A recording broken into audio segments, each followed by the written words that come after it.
आजकल बच्चों के एग्ज़ाम चले हुए हैं। काफ़ी दिनों से मैं सोच रही थी कि जैसे ही उनकी बीच में 2-3 दिन की छुट्टियां आएंगी तो उस टाइम पर मैं उनके कमरे को बहुत अच्छे से डीप क्लीन कर दूंगी। ऑर्गेनाइजेशन जो भी पड़ा है उस रूम में उल्टा सीधा वो उसको ठीक कर दूंगी। और देखिए उसके साथ साथ मैंने थोड़ा सा ये भी डिसाइड करा था कि इसको मैं थोड़ा सा चेंज करूंगी कमरे को, यानी चीज़ों को सिर्फ बदलना है। क्योंकि कई बार ऐसा होता है कि एक ही तरफ हम एक ही जगह चीज़ों को रखे देखते हैं तो हमारा उनसे मन भर जाता है। और क्योंकि घर एक ऐसी जगह होती है वहाँ पर आप बार बार नई चीज़ों को नहीं ला सकते, वहाँ पर ऐसा नहीं है कि आप बार बार पैसा खर्च करेंगे। तो अपनी आंखों को थोड़ा सा सूदिंग करने के लिए हम क्या करते हैं कि चीज़ों को अलट पलट कर लेते हैं घर में ही, उससे ही कमरे में काफ़ी हद तक चेंज आ जाता है।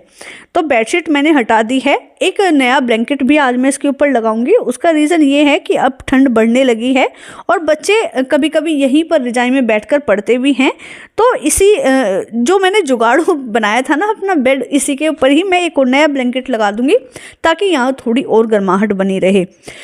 पहले मैंने सोचा था कि इस बेड को मैं एक सामने वाली वॉल पे शिफ्ट करूंगी, लेकिन आपको मैंने बताया ही था ना मेकओवर में, आपने देखा था कि ये जो बेड है ये पूरी तरह से टेम्परेरी है। इसमें मैंने मतलब कोई भी अपनी तरफ से कोई नया बेड नहीं लगाया था। जो मेरे पास पुराने तख्त थे उन्हीं से जुगाड़ करके मैंने ये बेड बनाया था। और उसका रीज़न ये है कि मुझे ऐसा लगता है कि जब तक आप पूरी तरह से, आपको ये नहीं लगता कि खर्च करने की नीड है और जो चीज़ें आपके पास हैं उनसे आपका काम चल सकता है, तो वो आप चलाइए। क्योंकि एक बहुत अच्छी चीज़ मैंने पढ़ी थी, उसमें ये लिखा था कि हमारा काम इस टाइम पर ये है कि हम अपने बच्चों की अच्छी परवरिश करें।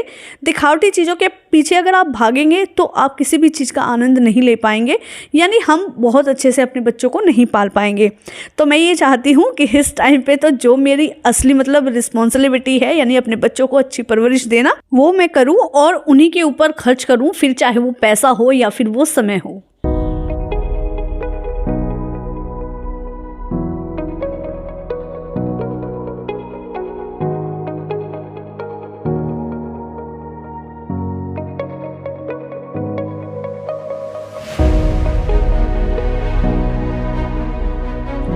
इस रूम का मेकओवर मैंने आप लोगों के साथ शेयर करा था, आपको बहुत पसंद आया था। बहुत ही जुगाड़ू तरीके से मैंने इसे मेकओवर देने की कोशिश करी थी। और देखिए मैंने इसको उस टाइम पे भी मिनिमल ही रखा था और उसी तरह से मैंने इसे अभी तक मेंटेन करा हुआ है। बिल्कुल कम सामान मैंने इसमें रखा है। उसके 2 रीज़न हैं। एक जो सबसे बड़ा रीज़न है वो तो ये है कि ये मेरे बच्चों का एक स्टडी रूम है और ज़्यादा सामान अगर मैं डेकोरेटिव सामान इसमें रखूँगी तो थोड़ा सा डिस्ट्रैक्शन आता है। उसका एक छोटा सा रीज़न ये है, बीच में आपको बताऊं, कि कभी कभी इस रूम की जो क्लीनिंग है वो मैं अपने बच्चों से कराती हूँ। उन्हें कहती हूँ कि वो उसको क्लीन करें, क्योंकि ये एक हैबिट है जो आगे वो हॉस्टल्स में पढ़ेंगे या बाहर पढ़ेंगे उन्हें वहाँ जाके हेल्प करेगी। और दूसरा जो सबसे बड़ा कारण है वो ये है कि मुझे पर्सनली ऐसा लगता है कि अगर आप मेंटेन कर सकते हैं तो ही आप चीज़ों को बाहर निकालिए, यानी अपने जो डेकोरेटिव पीस हैं उन्हें बाहर रखिए, उनसे घर सजाइए।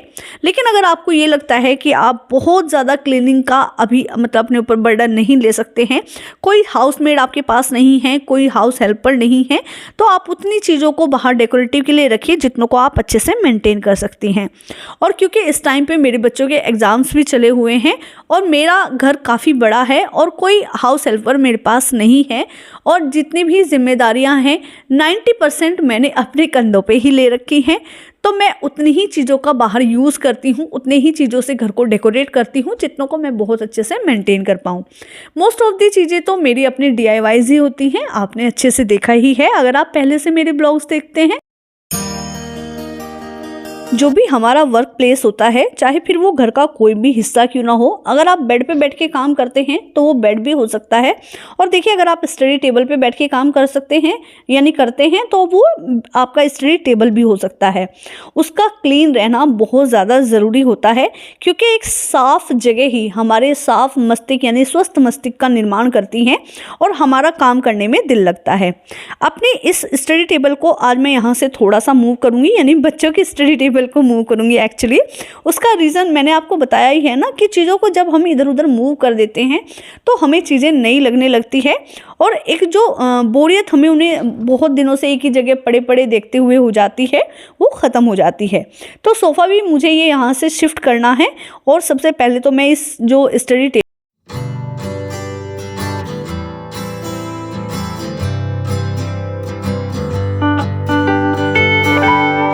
घर के बाकी हिस्सों की तरह इसकी डीप क्लीनिंग भी मैं रेगुलरली करती हूँ।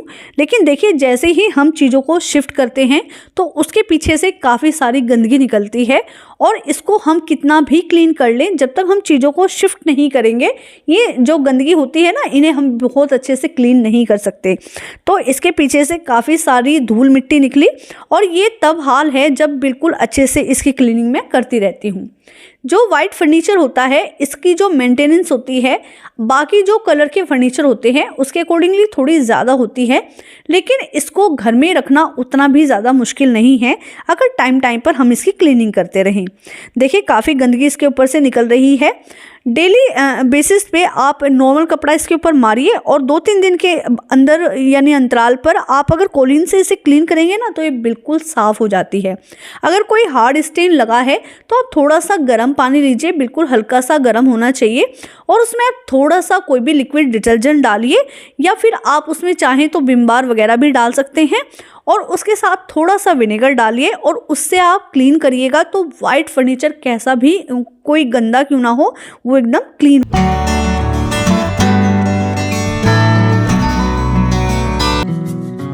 बच्चों के रूम से लगा हुआ ही एक अटैच स्टोर रूम है जिसमें वो अपनी ज़रूरत का बाकी सामान रखते हैं। बाकी की बुक्स उनकी उसमें ही रहती है। मैंने आपको जिस टाइम पे मेकओवर करा था ना उस टाइम पे बताया था कि ये एक पुराना शू रैक था मेरे पास जिसे हम अब as a book shelf use करते हैं और छोटी बुक शेल्फ से इसलिए भी काम चल रहा है क्योंकि बाकी की जो बुक्स हैं वो अंदर रख लेते हैं और हफ्ते भर में जितनी उन्हें बुक्स की नीड होती है उतनी वो खुद से बाहर रख लेते हैं अपने अकॉर्डिंगली।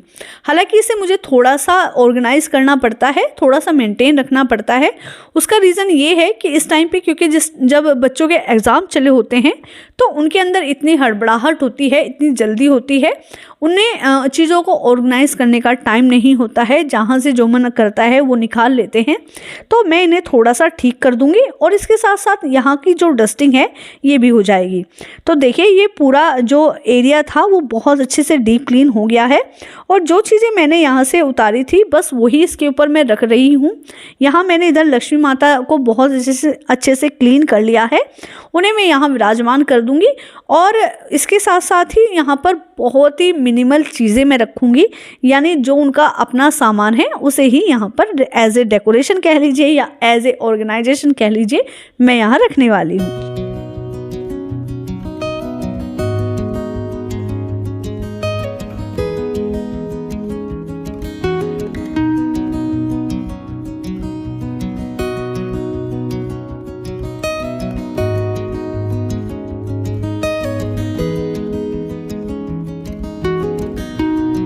इस टाइम पे बहुत ज़्यादा ठंड पड़ रही है तो जो इंडोर प्लांट्स हैं वो अब जो रूम के अंदर हम रखते हैं तो वो बहुत अच्छे से सर्वाइव नहीं कर रहे हैं।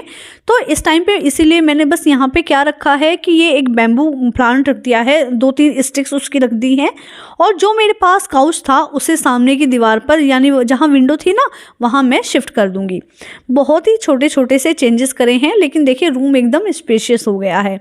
तो दोस्तों ये हो गया है मेरा रूम एकदम रेडी और ये आपको कैसा लगा कमेंट करके ये ज़रूर बताइएगा। आपको पहले वाला ही जो चेंजेस थे वो अच्छे लगते हैं कि ये वाले अच्छे लगे हैं, ये भी आप मुझे ज़रूर सजेस्ट करिएगा। तो रूम रेडी हो गया है और अब मैं जाऊंगी बच्चों के लिए आंवले का मुरब्बा बनाने और किचन में चलिए अब उसकी हम तैयारी करते हैं।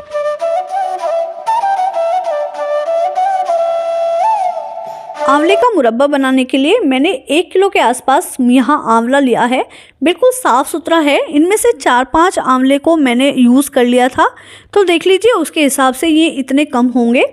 तो इन्हें अब हमें क्या करना है, सबसे पहले बहुत अच्छे से वॉश करना है।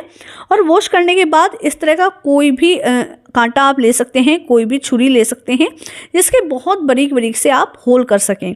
तो इस तरह से गड़ा गड़ा के हमें होल करने हैं। ये आप दो तरीके से कर सकते हैं, या तो आप अभी पहले कर लीजिए या आगे चल के मैं आपको बताऊंगी, आप उस टाइम पे भी होल कर सकते हैं। तो बहुत गड़ा के हमें करना है। उसका रीज़न ये है कि आंवला अंदर से ना बड़ा खट्टा होता है।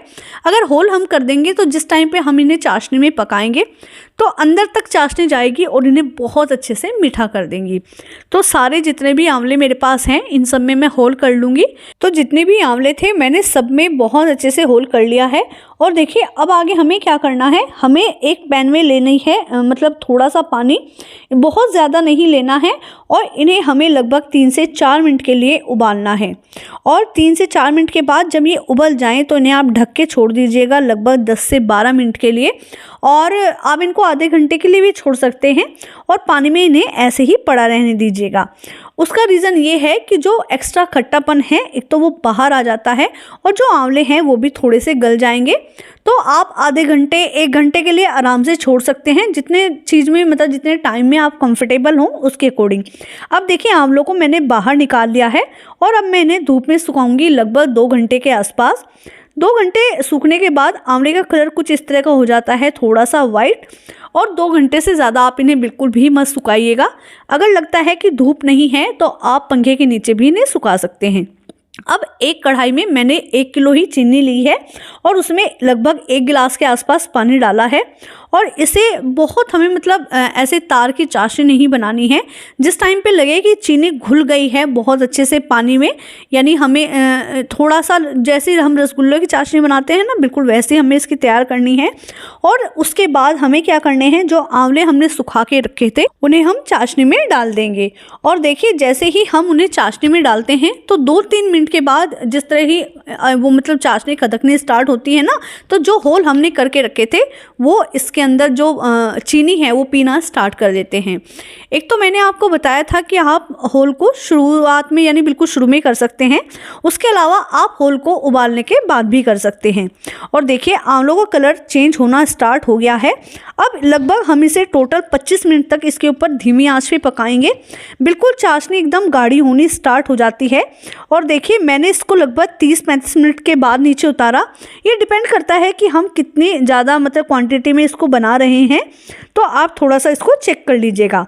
जब चाशनी ये बहुत अच्छे से एब्जॉर्ब कर लेते हैं तो उसका कलर देखिए एकदम डार्क हो जाता है।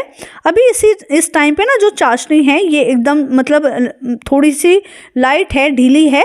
और जैसे जैसे ये बहुत अच्छे से इसे एब्जॉर्ब कर लेंगे तो चाशनी एकदम गाढ़ी हो जाती है। और आप देख सकते हैं कलर एकदम बढ़िया हो गया है। इस तरह से आप दबा के भी चेक कर सकते हैं। अगर आराम से हमारा जो आंवला है वो टूट रहा है तो उस स्टेज पर आप अपना जो मतलब आंवला है, मुरब्बा है, उसको गैस से नीचे उतार लीजिएगा। अभी ये पूरी तरीके से तैयार नहीं हुआ है, इसे अभी भी 10 घंटे के आसपास लगते हैं। हम इसे निकाल लेंगे किसी बर्तन में। और देखिए ये जो चाशनी थी ना, इसे भी मैंने छान के इसी के ऊपर डाल दिया है, क्योंकि ये लगभग जब 8-10 घंटे हो जाएंगे पूरी तरीके से टाइट हो जाएगी। तो अभी इसे ऐसे ही ढक के रख देंगे और चले दिखाती हूँ 8-10 घंटे के बाद ये कैसी हो गई है। लगभग 10 घंटे के बाद हमारा जो मुरब्बा है वो बिल्कुल खाने के लिए रेडी है। कोई भी एज का जो बंदा है वो इसे खा सकता है, लेडीज़, जेंट्स और बच्चों के लिए तो ये बहुत ही ज़्यादा बेनिफिशियल है। हमारी आंखों के लिए, बालों के लिए आंवला कितना ज़्यादा बेनिफिशियल है ये तो मुझे आपको ज़्यादा एक्सप्लेन करने की नीड नहीं है, क्योंकि आप लोग मुझसे कहीं ज़्यादा समझदार हैं। तो दोस्तों इस तरह से ये था मेरा आज का एक छोटा सा वीडियो। इसका कोई भी पार्ट आपको पसंद आया हो ना तो वीडियो को लाइक, शेयर, कॉमेंट ज़रूर करिएगा। आपके चैनल को लेकर कोई सुझाव हो तो उसके लिए भी मोस्ट वेलकम है। फिर मिलेंगे एक नई और इंटरेस्टिंग वीडियो के साथ। लेकिन दोस्तों जाने से पहले एक छोटी सी अपील, अगर आपने अभी तक मेरे चैनल को सब्सक्राइब नहीं करा है तो प्लीज़ मेरे चैनल को जल्दी से सब्सक्राइब कर लीजिए। अपने फैमिली और फ्रेंड्स में इसे ज़्यादा से ज़्यादा शेयर करिएगा और मुझे सपोर्ट करिएगा। दोस्तों फिर मिलेंगे एक नई और इंटरेस्टिंग वीडियो के साथ। तब तक के लिए okay friends, thank you and bye bye.